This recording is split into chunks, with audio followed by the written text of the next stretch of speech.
All right, let's go across to Priyanka Chaturvedi, Rajya Sabha MP with the Shiv Sena, spokesperson for the Shiv Sena, joining us now. Ms. Chaturvedi, the health minister seems to be doing some crisis management to diffuse the situation, picking up the phone personally to speak with the Maharashtra Chief Minister. But what actually happened when the Maharashtra Chief Minister Uddhav Thackeray tried reaching Prime Minister Narendra Modi on the phone? Was it earlier today? You'll have to repeat your question because there was some internet issues, I think. So if you could just repeat your question. Could you just tell us what happened? When did the Chief Minister try to reach out to Prime Minister Modi and what happened? No, I think it is pretty apparent as per the news reports that when the Chief Minister reached out office, he was told that any decision is pending simply because he's electioneering. He had to go to West Bengal for his rallies, which were decided on an earlier date. However, what we need to understand is the urgency of the issue. Maharashtra has been repeatedly bringing to the fore the vaccination shortage, oxygen shortage, as well as a shortage of remdesivir and how remdesivir is being sold in black. And there are also different state governments, and I will not name those states, who are not allowing the sale of remdesivir but are sending these remdesivirs to those states which are the BJP governed states. So we need to be absolutely clear about these priorities. When the center is controlling everything under the Epidemic Act, then why is it that we see non-BJP parties facing a shortage while BJP-ruled parties are the states are getting all the preferential treatment? Priyanka Chaturvedi, that's a very strong allegation, and there are two separate issues over here, and I want to get to the second one too. But first, let me just finish the other important point. Are you then confirming, can you confirm as spokesperson of the Shiv Sena that the Chief Minister of Maharashtra, the state facing the worst COVID surge, was told that he cannot speak to the Prime Minister because the Prime Minister is on a visit to a poll-bound state, is campaigning in a state election?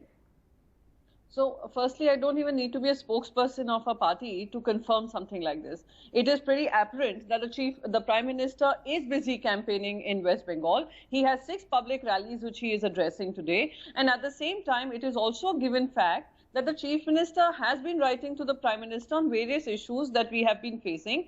We have also got inputs from the Prime Minister himself, whether it was about Hampton Institute getting the permissions to produce vaccines, make vaccines, as well as when the Chief Minister had spoken about anyone above 45 years of age should be eligible for vaccines. We've also got positive responses. However, this is where the current status is, that while we are prioritizing healthcare for all, and we are prioritizing all the shortages that we face, and dealing with the Prime Minister. You are Prime Minister clarifying, involved in giving us the full picture rally. that you have gotten responses from the Prime Minister before. In this case, in this particular situation, right now where we stand, where India is facing over 2 lakh cases for the 3rd straight day, that call, the PM was not available. Priyanka Chaturvedi, last question on this matter before I move on. The Prime Minister has not until now returned that call because according to sources, the PMO said that the call will be returned at some point. So we'll wait for the call. However, the health minister, as he has tweeted, he has reached out. Let me tell you one more important thing here. And we need to keep in mind that if there was any, wrong part to the story, the Bharatiya Janata Party and all its cabinet ministers who are now more troll ministers, less cabinet ministers, would have gone all out in attack, except for the railway minister, who also represents Maharashtra in the Rajya Sabha, who went on an all out attack, but the health minister intervened, and the health minister has reached out, very categorically showing that there was discrepancy in what they're committing to the state and what they're delivering to the state. All right, and now I want to move on to the other point that you've raised, that your, the other minister, the Minority Affairs Minister of the state, Nawab Malik, has raised. Mr. Malik has claimed, and you have said that here on the show, that the centre is holding back on remdesivir for Maharashtra. That is a serious allegation. Do you have more to back this up? No. I did not say it is the state, it is the center. It is some states where remdesivir is being produced and where the FDAs are involving themselves and asking them not to be sold to other states. And it is going to be used only in their state and used for their trade. And who are they trading with? They are trading with political, where their political affiliations are in government.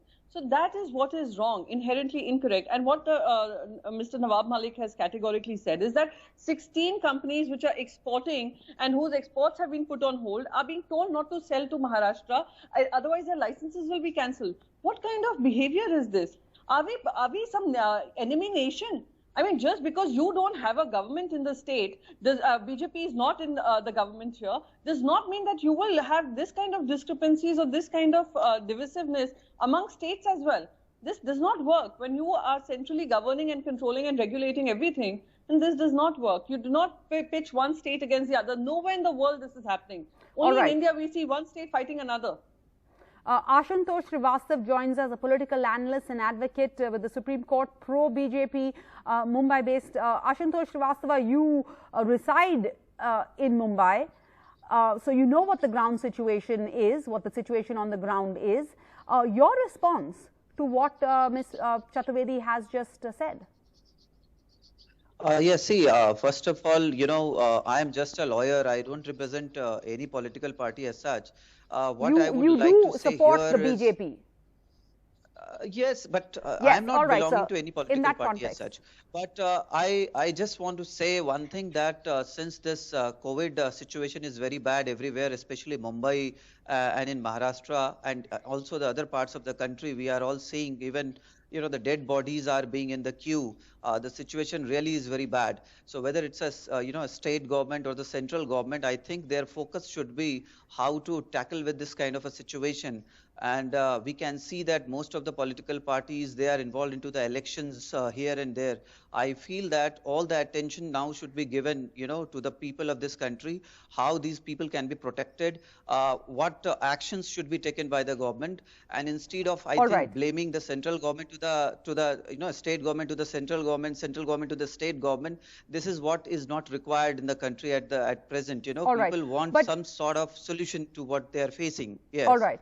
But I'm just going to read out two tweets that have come out, one from the health minister and one from, before that, Mr. Piyush Goyal. So you had Mr. Piyush Goyal tweeting, saying, let me just pull that up for a second here, calling this a gimmick by the Maharashtra government, saying that the center is ensuring maximum oxygen production.